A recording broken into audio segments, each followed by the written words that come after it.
شاهيناز فتاة العتبة صاحبة أكبر قضية رأي عام في التسعينات. الغريب في قصة شاهيناز إن كل الأحداث دي كانت أول مرة تحصل في مصر. بقولها لكم ركزوا، دي كانت أول مرة تحصل في مصر، لدرجة إن من أهمية الموضوع الفنانين والدولة شاركوا في أحداثها.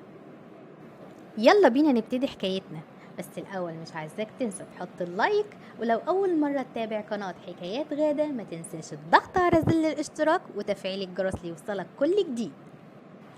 سنة 1972 اتولد الشاهيناز من أسرة متوسطة الحال من حي بولاق الدكرور. لما بقى وصل عمرها ل20 سنة سنة 1992 تحديدا شهر رمضان قبل عيد الفطر بأسبوع، نزلت هي ووالدتها واخواتها للعتبة عشان يشتروا لبس العيد، ويا ريتها ما نزلت. العتبة مكان معروف في مصر انه منطقة تجارية، يعني الزحمة فيه طول السنة. تخيلوا معايا ان كمان في شهر رمضان الزحمة اكتر واكتر. بعد ما خلصوا جولتهم واشتروا كل اللي هم عاوزينه من لبس العيد، اخدوا بعضهم وراحوا على محطة الاتوبيس عشان يركبوا ويروحوا حي بولاق. وطبعا كالعادة اول ما الاتوبيس بيوصل الكل بيهجم عليه والزحمة بتبقى اكتر واكتر. وعشان امها كانت خايفة على اخواتها الصغيرين خلتهم قدامها وطلعتهم الاول وامهم وراهم. وفي وسط الزحمة حست شهد إن في حد بيتحرش بيها، فخافت وجرت بسرعة وراحت للباب الخلفي للأتوبيس عشان تطلع منه. وفجأة لقت حد بيشدها ووقعها على الأرض وهجم عليها 4 شباب.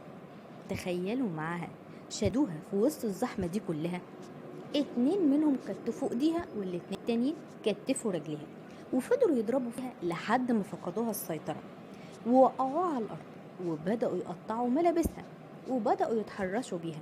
كان شاهناز في الوقت ده ما بطلتش صريخ. مكان زي العتبة دايما زحمة، وخصوصا شهر رمضان، ومحدش لا كان سامع ولا شايف. ده كان الغريب في القصة، عشان كده أصبحت قد رأي عام. الاتوبيس كان بدأ يتحرك ومامتها عمالة تدور عليها ومش لاقياها. في نفس الوقت كانت سامعة صوت الصريخ، بس ما كانتش متخيلة انه يكون من بنتها. قررت ان هي تنزل من الاتوبيس عشان تشوفها راحت فين. ولما راحت المكان اللي كان متجمع فيه ناس لقت بنتها مرمية على الارض و4 شباب بيتحرشوا بيها. الام هي كمان بدأت تصرخ،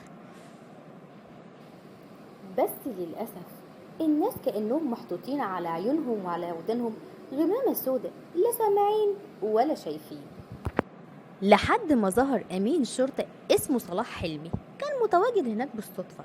لقى زحام كتير في مكان واحد، وعشان الشارع كان مليان ناس حس انه مش هيقدر يسيطر على الموضوع، فجاب البندقية وضرب طلقتين في الهوا. الناس جروا وكان من ضمنهم 2 من اللي كانوا بيتحرشوا بيها، بس شاهناز قدرت تمسك 2 منهم.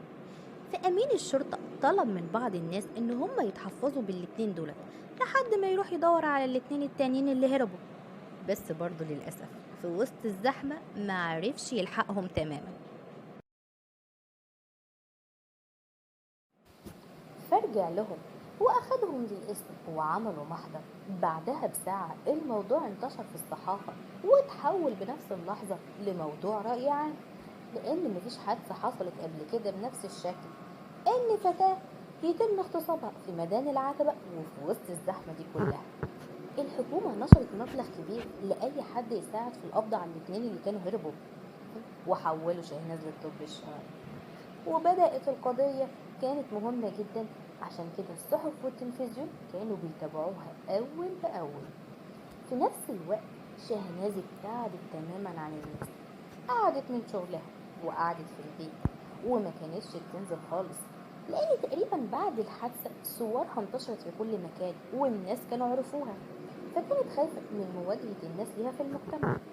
وعشان القضية دي كانت مهمة، القضية دي كانت صدمة كبيرة لأجهزة الدولة، لأن السلوك اللي صدر من الناس كان سلوك غريب قوي. الناس إن شايفين 4 شباب بيتعدوا على بنت ومحدش اتحرك خالص. قرروا الفنانين إن هم يساعدوها ويوجهوها للمجتمع على إنها بطلة، ورجعت شاهناز لشغلها. في نفس الوقت المحاكمة كانت شغالة، لكن كانت مليانة مفاجآت.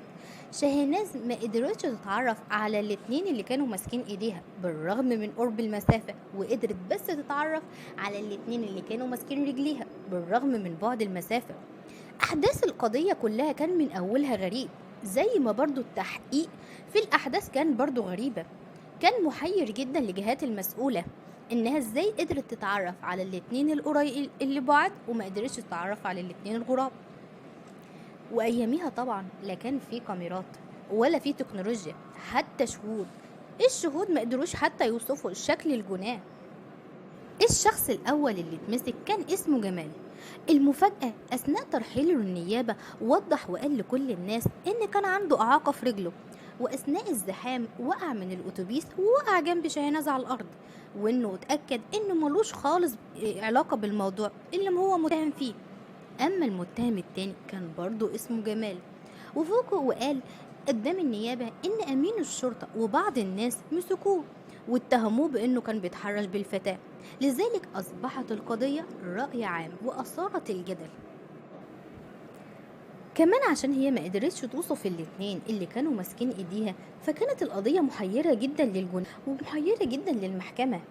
طول فترة المحاكمة المتهم الأول اللي اسمه جمال زوجته كانت واقفة معاه، وكانت مؤمنة جدا إنه ما يعملش كده. حتى المتهم التاني مفيش أي أدلة كافية تثبت إنه هو اللي فاعل. وبعد سنة كاملة من التحقيق المحكمة أصدرت قرار ببراءة المتهمين الاتنين، لأن الأدلة غير كافية تثبت إنهم المتهمين.